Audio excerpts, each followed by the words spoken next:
guys તમે આવી ગયા છે બોરા લેવા તમે જોઈ શકો છો અને તો બોરા ખાલી છે અહીંયા આયા છે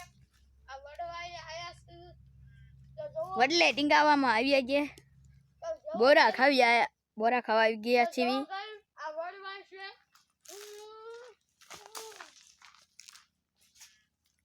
This is a બોરા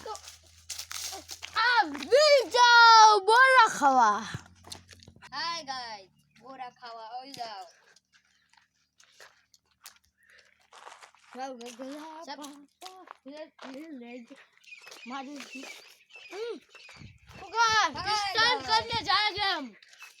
जाएंगे થઈ ગઈ જો ડન કરવા જાય છે અને હું બ્લોગ બનાવું છું જો